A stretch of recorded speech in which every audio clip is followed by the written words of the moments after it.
Welcome back मेरे प्रिय विद्यार्थियों। आज हम लोग एक नया चैप्टर स्टार्ट करेंगे। अगर हम लोग एनसीईआरटी के हिसाब से कहें तो इस चैप्टर का नाम है द्रव्यमान केंद्र तथा घूर्णन गति या दृढ़ पिंड की घूर्णन गति। लेकिन हम इसको दो पार्ट में पढ़ाएंगे आपको। पहला हिस्सा द्रव्यमान केंद्र और दूसरा हिस्सा दृढ़ पिंड की घूर्णन गति। तो अभी हम जो स्टार्ट करने वाले हैं उसका नाम आप डालिए, चैप्टर का नाम डाल लीजिए द्रव्यमान केंद्र। इंग्लिश में अगर कहें तो कहते हैं सेंटर ऑफ मास। ये तो हेडिंग हो गई, द्रव्यमान केंद्र या सेंटर ऑफ मास। शुरुआत इसी जगह से करेंगे।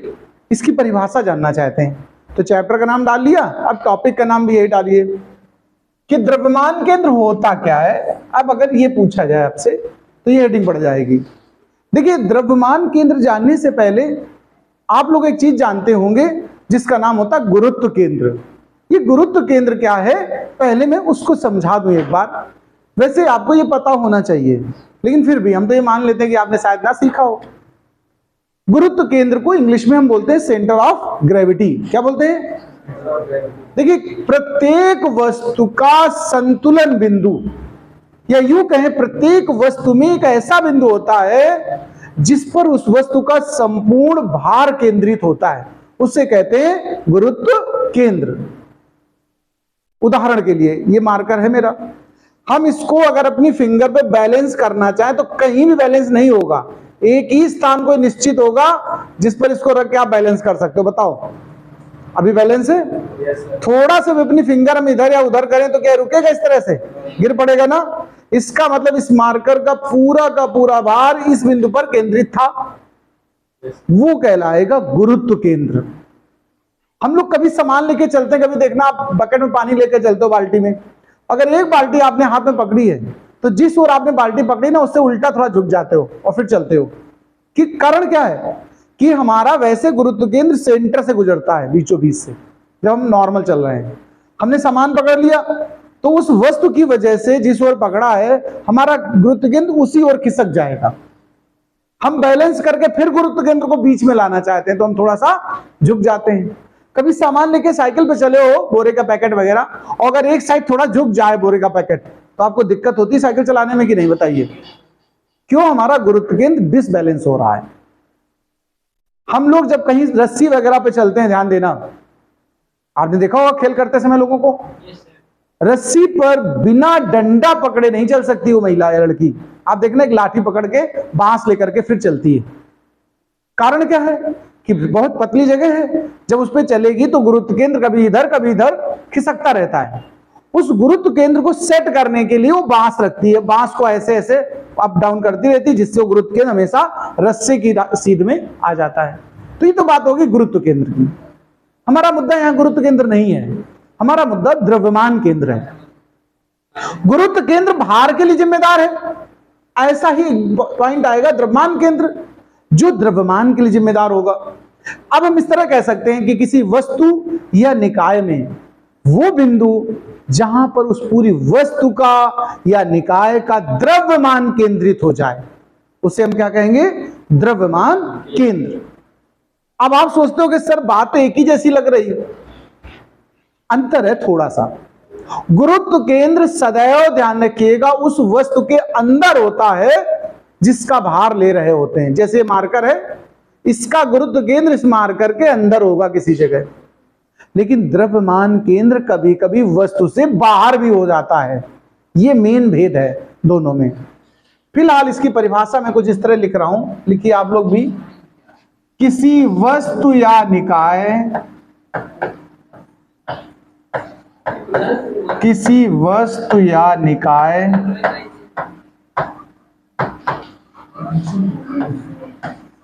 का वह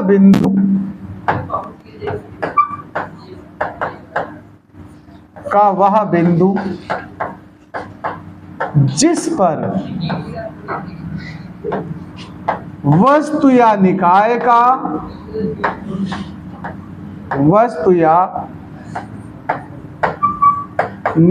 का संपूर्ण द्रव्यमान केंद्रित होता है। संपूर्ण द्रव्यमान केंद्रित होता है उस वस्तु का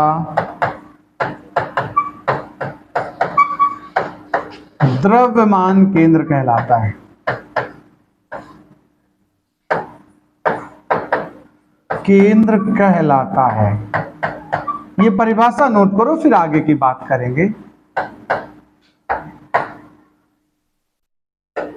कहलाता है, नोट कर लो। देखिए अब हम लोग जो टॉपिक डिस्कस करेंगे उसका नाम है दो बिंदु निकाय का द्रव्यमान केंद्र। भावार्थ ये कि दो बिंदुओं से मिलकर कोई निकाय बना है। जैसे आपने तराजू देखी, दो पलड़े हैं कि नहीं, तो एक तरह उनको अगर बिंदु द्रव्यमान मान लिया जाए तो वो तराजू दो बिंदुओं से मिलकर बनी, दो द्रव्यमानों से मिलकर बनी है, उसे एक निकाय कह सकते हो आप। उस तरह कुछ भी ले सकते हो आप दो चीजें। तो हम एक डायग्राम बनाकर आपको इसको समझाना चाहते हैं। जैसे आप लोगों ने पढ़ा होगा दो अक्ष होते हैं, एक एक्स अक्ष और एक वाई अक्ष होता है। इस कोऑर्डिनेट में हमने दो द्रव्यमान कहीं मान लिए, जैसे एक ये मान लिया द्रव्यमान और एक ये मान लिया। आप अपने हिसाब से कहीं भी ले सकते हो, जरूरी नहीं कि जैसा मैं बना रहा हूं आप वैसा ही बना, ऐसा जरूरी नहीं है। बट ऐसा बना लोगे तो आपको दिमाग नहीं लगाना पड़ेगा अपना। अब देखो इसके जो हम मूल बिंदु ले रहे हैं, ये मूल बिंदु होता है, ध्यान रखना। 0,0 होता है कि नहीं होता है? यहां से जो ये दूरियां नापी जाती हैं इनको हम लोग पोजीशन वेक्टर कहते हैं। एक की दूरी r1 हो गई, दूसरे की r2 हो गई। इन दोनों निकायों का कहीं ना कहीं द्रव्यमान केंद्र होगा, वो मैंने इस जगह बीच में कहीं मान लिया। और द्रव्यमान केंद्र को शॉर्ट में हम C और M लिखेंगे। C for centre, M for mass. तो जब सेंटर ऑफ मास के मूल बिंदु से दूरी नापोगे तो इसे हम लोग लिखेंगे RCM। क्या लिखेंगे भाई जी? R के सफिक्स में CM। देखो तराजू जैसी स्थिति, एक पड़ला ये, एक पड़ला ये, और दोनों पड़लों को बैलेंस करने के लिए तराजू को बीच से पकड़ते हो कि नहीं पकड़ते हो? तो वही स्थिति ये बीच में आ गया, ये RCM है। इसके लिए जब हम लोग प्रैक्टिकली अगर फॉर्मूला बनाते हैं तो कुछ इस तरीके से बनता, समझना। यहीं से बात हम करेंगे कि अगर हमने पहला द्रव्यमान लिया, दूसरा द्रव्यमान लिया, दोनों को जोड़ दिया और जहां सेंटर ऑफ मास है उस वाली दूरी को लिया, इसका जो मान आएगा, अलग अलग द्रव्यमान उठाओगे आप, M1R1 और M2R2, इनके गुणनफलों के योग के बराबर होगा। यानी खासियत समझना जरा, दोनों का टोटल द्रव्यमान लीजिए और मूल बिंदु से उसके बीच वाले पॉइंट को, सेंटर ऑफ मास की दूरी लीजिए, उनका जो गुणनफल होगा वही गुणनफल अलग अलग द्रव्यमान और दूरी लेकर के गुणा करके जोड़ा जाए, उनका मिलता है। तो यहां से एक सूत्र बनेगा RCM के लिए। यह सूत्र महत्वपूर्ण होगा। इस टॉपिक के जो सवाल होंगे, न्यूमेरिकल होंगे, वो इस सूत्र पर आधारित होंगे। तो ये पक्षांतर कर दो तो RCM का सूत्र क्या बन गया है? देखो M1R1 प्लस M2R2 अपान में आ जाएगा M1 प्लस M2। बोलो भाई साहब, ये हमारा कहलाएगा टू पार्टिकल सिस्टम का। यहां कितने कण लिए मैंने? दो, M1 और M2, उनके द्रव्यमान केंद्र का सूत्र है। अच्छा, इसी को यदि हम कार्तीय तल में लिखना चाहें, किसमें? कार्तीय तल आप लोग जानते कि नहीं जानते हैं? कौन जानता है जरा बताओ भाई, कार्तीय तल क्या होता है? क्या होते हैं कार्तीय तल? बस बता दो फटाफट। हाँ बताओ बच्चे। एक्स और वाई। देखो कोऑर्डिनेट के तमाम तरीके होते हैं। जैसे एक्स वाई है, एक्स वाई जेड, ये इंग्लिश में कार्टेजियन बोले जाते हैं, उसी से हिंदी बनाई है, कार्टेजियन से कार्तीय। इसके बाद एक सिस्टम होता है पोलर, R, थीटा। इंग्लिश में पोलर है, हिंदी में इसको बोलते हैं ध्रुवीय निर्देशांक। क्या कहते हैं?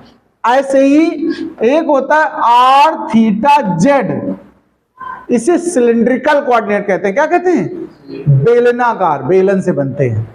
ऐसे एक होता है R थीटा फाई, इसे बोलते हैं गोलीय निर्देशांक। क्या बोलते हैं? ऐसे तमाम तरह के निर्देशांक होते हैं। हम लोगों के लिए सबसे आसान पड़ता है कार्टेशियन, यानी एक्स वाई जेड। कार्टेशियन में जो एक्स वाई जेड है, इनका देखो, जैसे R का जो मान होता है आर जो ध्रुवीय निर्देशांक होता है उसका मान होता है, अगर कार्टेशियन में लिखना चाहो तो एक्स आई प्लस वाई जे प्लस जेड के होता है। क्या होता है?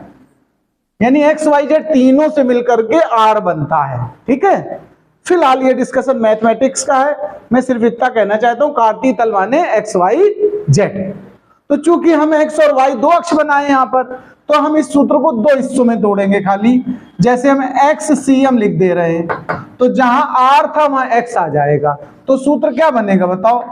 m1x1 प्लस m2x2 अपान m1 प्लस, ऐसे ही हम वाई सी एम बना सकते। देखो तो क्या लिखोगे? m1y1 प्लस m2y2 अपान m1 प्लस m2। क्या इतनी बात समझ में आई आपको? इसको नोट करिए, फिर आगे की बात करता हूं। अब देखिए, 2 पार्टिकल सिस्टम के बाद हम बात करेंगे n पार्टिकल सिस्टम के लिए। तो हेडिंग डाल लीजिएगा फिर से, n कणों के निकाय का द्रव्यमान केंद्र या फिर centre of mass for n particle system. यानी अगर किसी निकाय को बनाने में n कण इस्तेमाल किए गए हैं तो जरा समझना, फिर स्टाइल वही है, कोई ज्यादा चेंज नहीं है। सबसे पहले हम लोग क्या बनाते हैं? एक एक्स एक्सिस और एक वाई एक्सिस। इसका हमारा ये मूल बिंदु होता है, सेंटर ऑफ ओरिजिन बोलते हैं इसको, 0 0 कह सकते हो। यहां पर इस बार n कण है। कितने कण है भाई जी? n कण मिलकर के कोई निकाय बना रहे हैं। जैसे लड्डू बनाया कभी, बहुत सी बूंदी होती कि नहीं होती बताओ? तो ऐसे ही बहुत सी ये पार्टिकल्स हैं जिन्होंने किसी वस्तु का निर्माण किया है। अब देखो, मूल बिंदु से अगर हम कहें पहले वाले कण का किसी का मान लो द्रव्यमान m1 है, तो दूरी उसकी क्या मानोगे आप? r1। किसी दूसरे कण का द्रव्यमान मान लो m2 है, तो द्रव्यमान m2 हो गया, तो दूरी r2 हो गई। ऐसे ही मान लो किसी का जो द्रव्यमान है वो m3 है, तो दूरी क्या कहोगे? r3। ऐसे कहते कहते मान लो n नंबर का यहां पर कण है। किस नंबर का? nवें नंबर का, जिसका द्रव्यमान mn और दूरी rn है। इन सब को संतुलित करने वाला कोई बिंदु बीचों बीच होगा। उस बिंदु को हम क्या कहेंगे? Centre of mass. मान लो यहां पर सेंटर ऑफ मास आया, तो ये सीएम हुआ, और यहां से यहां तक की दूरी क्या हो गई? RCM। क्या हो गई भाई जी? तो जैसे हमने 2 पार्टिकल सिस्टम में सिखाया था, वही एकदम स्टाइल देखो n पार्टिकल सिस्टम में आएगी। क्या आएगी? सुनिए, सभी कणों का द्रव्यमान लीजिए और जोड़ दीजिए, और जो सेंटर ऑफ मास की डिस्टेंस है r, वो ले लीजिए। इसका गुणनफल सदैव अलग अलग द्रव्यमान लेना और दूरी लेना। जैसे m1 r1, m2 r2, m3 r3 dot dot mn rn के बराबर होगा। देखो बिल्कुल उसी स्टाइल में है कि नहीं है? बस n कणों तक बढ़ाते चले गए हम लोग। तो यहां से RCM का अगर हम सूत्र बनाए तो क्या बनेगा? देखो, अगर हम RCM का फॉर्मूला बनाएं तो बनेगा m1 r1 plus m2 r2 plus जितने भी हैं मान लो mn rn। अपान में लिख दोगे तो क्या लिख दोगे? m1 plus m2 dot dot mn। बोलो भाई जी, ये फॉर्मूला एक बना कि नहीं बना? बताओ। अच्छा, ये थोड़ा विस्तार में लिखा है। देखो, अगर कभी विस्तार को शॉर्ट में लिखना चाहो, समरी बनाना चाहो, छोटा सूत्र बनाना चाहो, तो उसको हम लोग सिग्मा लगाते हैं। कभी सुना हो शायद आपने। तो अगर इसको हम शॉर्ट में लिखना चाहें तो लिखने का स्टाइल समझना। ये सिग्मा है, एम आई आर आई, और आई जो है वो 1 से स्टार्ट हो रहा है, n तक जा रहा है। सिग्मा एम आई, आई की वैल्यू कहां शुरू हो रही? 1 से n तक। इसका क्या मतलब है जरा ये भी समझ लो। इसी सूत्र को ऐसे भी लिखा जा सकता है। कैसे? देखना जरा। आई 1 से शुरू है ना, और कहां तक जाएगा? n तक। अगर हम i को 1 लिख दें यहां पर, देखो दोनों जगह, तो ये क्या बनेगा? m1 r1 बनेगा। फिर प्लस लगाओ, सिग्मा माने फिर प्लस, फिर i को 2 रख दो, तो क्या बनेगा? m2 r2। डॉट डॉट आखिरी में क्या रख दो एन, तो क्या बनेगा MnRn। यानी ये पूरी चीज आ जाएगी वापस की नहीं, बताओ। यानी इतना विस्तार ना लिख के शॉर्ट में ऐसे लिखा जा सकता है। यही नीचे m के साथ है। और ये जब सभी कणों का योग है देखो, तो जब सब कण जोड़ दोगे आपस में द्रव्यमान, तो पूरे वस्तु का द्रव्यमान नहीं आ जाएगा। और पूरी वस्तु के द्रव्यमान को हम लिखते हैं कैपिटल M। तो नीचे वाली राशि को आप डायरेक्ट कैपिटल M लिख सकते हो। क्या लिख सकते हो? तो देखो RCM का एक सूत्र बनके तैयार हुआ हमारा, सिग्मा I1 से M, N मतलब MI और RI, अपान में आ जाएगा कैपिटल लेटर M। इसी सूत्र को ऐसे भी लिखा जा सकता है। अगर तुम XYZ में बनाना चाहो मान लो जैसे, तो वही R की जगह क्या इस्तेमाल करोगे? X, तो XCM MI XI हो जाएगा। YCM, यहां पर देखो YCM लिखो, MI और YI लिखोगे, बट हम लिख नहीं रहे हैं। अब इसको नोट कर लो, फिर इसको इंटीग्रल रूप में भी सिखाएंगे। देखो ये जो सूत्र अभी सीखा हमने n कणों के द्रव्यमान केंद्र का, इसको हम चाहे तो समाकलन रूप में भी लिख सकते हैं। देखो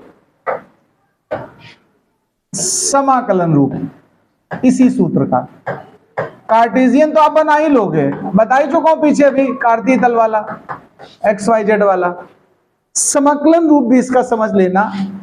जैसे हम RCM निकालना चाहें कभी, तो इंटीग्रेशन का चिन्ह लगेगा, ध्यान रखना, RDM by integration of DM, ये प्रयोग होगा फॉर्मूला।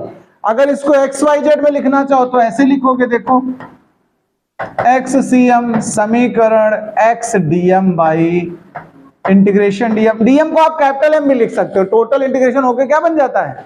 Capital M। ऐसे YCM लिखना चाहोगे तो सूत्र क्या बनेगा? देखो इंटीग्रेशन YDM बाई DM। ऐसे हम ZCM बना सकते हैं। देखो ये सब सवालों के टारगेट्स हैं, समझ लो। न्यूमेरिकल वगैरह जब लगवाएंगे तो ये सब सूत्र वहां इस्तेमाल होंगे, इसीलिए सब पूरी कहानी बता रहे हैं। ये सूत्र लिख लो जरा, फिर आगे बताता हूं। चलिए अब हेडिंग डालेंगे आप लोग, motion of centre of mass, यानी कि द्रव्यमान केंद्र की गति। अच्छा एक बात समझना, हम किसी भी टॉपिक की गति पर डिस्कशन करें, अगर मोशन पर डिस्कशन करें, तो मोशन में क्या क्या बताना चाहिए मुझे जरा ध्यान देना। कोई चीज गति कर रही है तो उसका वेग होगा कि नहीं होगा, बताओ। तो गति की चर्चा होगी तो वेग की चर्चा होनी चाहिए कि नहीं होनी चाहिए। और अगर वेग है तो हो सकता कम ज्यादा होता रहा हो वेग, और वेग अगर बढ़े या घटे तो त्वरण होगा कि नहीं होगा, बताओ। तो जब भी हम गति की चर्चा करेंगे तो उसमें वेग की चर्चा के साथ साथ त्वरण की चर्चा होनी चाहिए। देखें त्वरण है कि नहीं है उसमें। अगर त्वरण है किसी वस्तु में और द्रव्यमान है तो बल भी तो होगा। तो जब कभी आपसे पूछा जाए कि द्रव्यमान केंद्र की गति को समझाइए, तो मतलब आपके पास तीन चीजें छुपे तौर पे पूछी गई हैं। क्या? वेग निकालिए, त्वरण निकालिए और बल निकालिए। हमने हेडिंग बोली है द्रव्यमान केंद्र की गति। तो शुरुआत सबसे पहले हम लेंगे पोजीशन वेक्टर से। कहां से लेंगे? पोजीशन वेक्टर मतलब स्थिति सदिश। तो देखो n कणों के सिस्टम से शुरुआत करेंगे, तो हम कहेंगे कि हम जानते हैं, जो सूत्र हम लोग एक बार पढ़ लेते हैं ना, उसको हम क्या लिखने लगते हैं?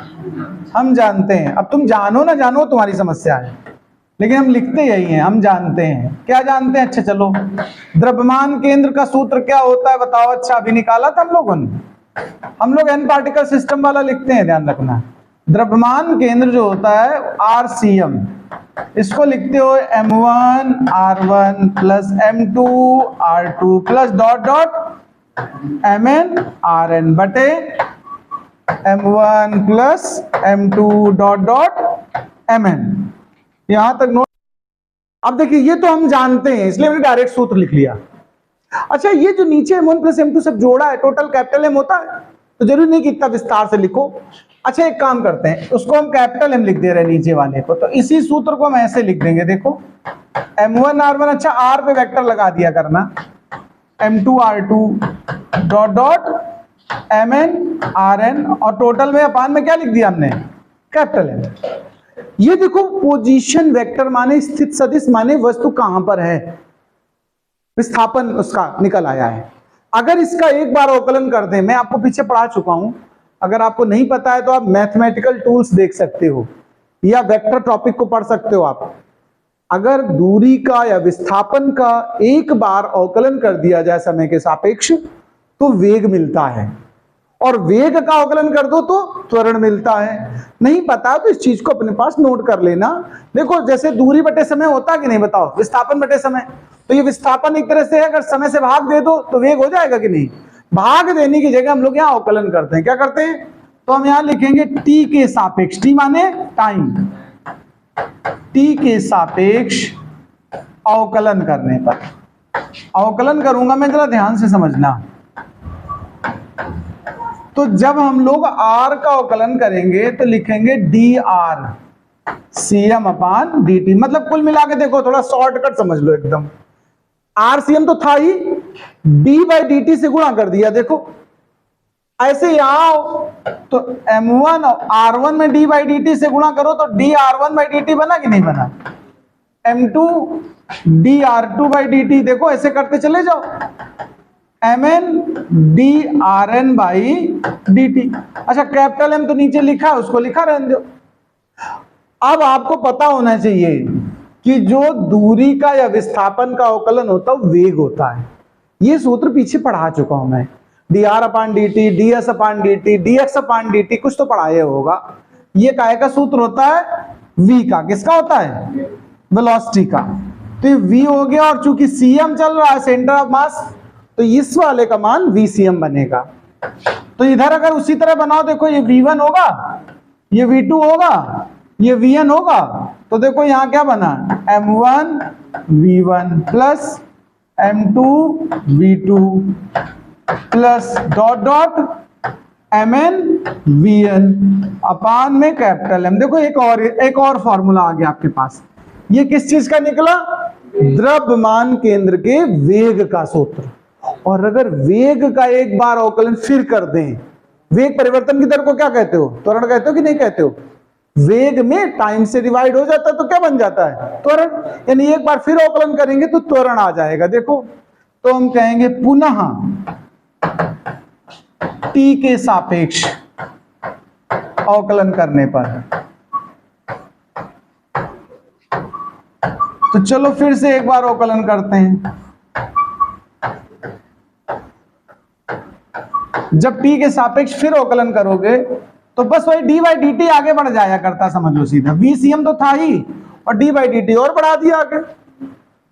ऐसे m1 v1 तो था ही, dv1 बाई dt बन गया, m2 dv2 बाई dt बन गया। करते चले जाओ, mn dvn by dt upon capital M, जहां था वहां बना रहने दो। अब देखो वेग परिवर्तन की दर त्वरण होती है, सब त्वरण हो गए कि नहीं, देखो ये सब त्वरण हो गए। तो ये त्वरण है, त्वरण के लिए हम लोग सिंबल क्या बनाते हैं, ए, तो इसको ACM लिख सकते हो, नहीं लिख सकते हो, बताओ। ये देखो m1 a1, m2 a2, mn an अपान में कैपिटल M चल ही रहा है। इसको इधर पक्षांतर कर लो, थोड़ा अच्छा लगेगा देखने में। कैपिटल M इधर ले आओ, MACM देखो, और ये देखो MA का गुणनफल बल होता कि नहीं, F। तो इसे पहले कण का बल F1 F2 dot dot Fn कह सकते हो, यानी सभी बलों का योग। तो टोटल बल कहोगे कि नहीं कहोगे, तो इसे हम क्या कह सकते हैं, सबको जोड़ के F टोटल या कुल बल कुछ भी कह दो आप। तो F टोटल का सूत्र किसके बराबर निकला, MACM के। यहां तक नोट करें आप लोग। देखो इसमें अब हम लोग एक और छोटा सा आर्टिकल सीख ले, थ्योरी का पोर्शन सेंटर ऑफ मास का खत्म हो जाएगा आज। नेक्स्ट डे हम इसकी प्रॉब्लम्स पर डिस्कस करेंगे, न्यूमेरिकल्स पे। हेडिंग डाल दो, सेंटर ऑफ मास के लिए रेखीय संवेग के संरक्षण का सिद्धांत। इंग्लिश में कहेंगे तो लिख देंगे principle of conservation of momentum for centre of mass. यानी द्रव्यमान केंद्र को ध्यान में रखते हुए रेखीय संवेग कैसे संरक्षित रहेगा, मैं उसकी बात करना चाहता हूं। तो देखिए इसमें पहले तो हम एक लाइन कथन में लिखेंगे, यानी स्टेटमेंट में लिखेंगे कि अगर किसी निकाय पर बाहर से बल न लगाया जाए तो उसके द्रव्यमान केंद्र का रेखीय संवेग संरक्षित रहता है। एक लाइन तो ये लिखनी पहले आपको। तो लिखिए, यदि निकाय पर कोई बाह्य बल कार्य ना कर रहा हो, बाह्य बल कार्य ना कर रहा हो तो निकाय का रेखीय संवेग संरक्षित रहता है, संरक्षित रहता है। ये तो परिभाषा हो गई। अभी हमने देखो एक फॉर्मूला निकाला था, MACM is equal to F total, निकाला था कि नहीं बताओ? तो हम डायरेक्ट यहां उठा के लिख देंगे कि हम जानते हैं। अब ये सूत्र हम निकाल लिया, इसलिए हम कह देंगे हम जानते हैं।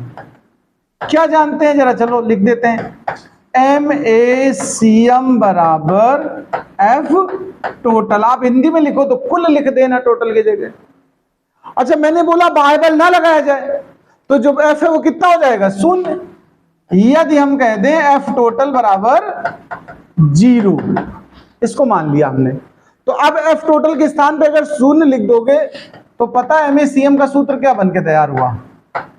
MACM बराबर 0 हुआ कि नहीं हुआ बताओ? M तो शून्य होगा नहीं, द्रव्यमान वस्तु का तो रहेगा ही जाएगा, तो इसका मतलब क्या शून्य है?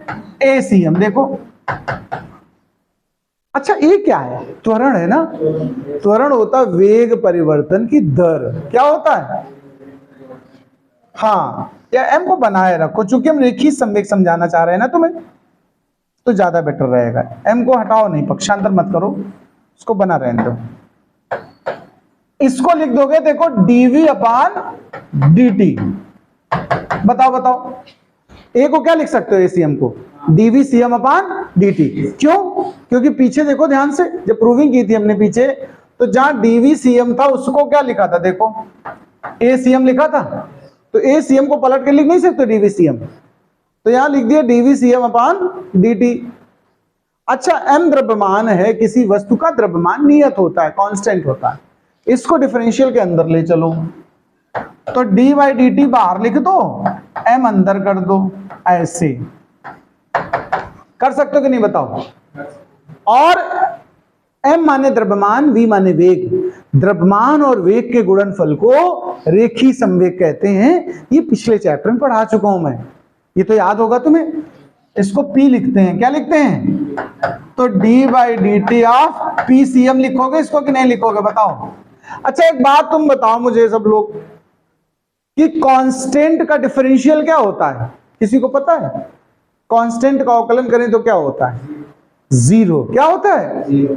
अच्छा, कांस्टेंट का डिफरेंशियल 0 है, और अगर किसी चीज का डिफरेंशियल 0 है मतलब वो चीज कांस्टेंट होगी कि नहीं? तभी तो 0 आएगा।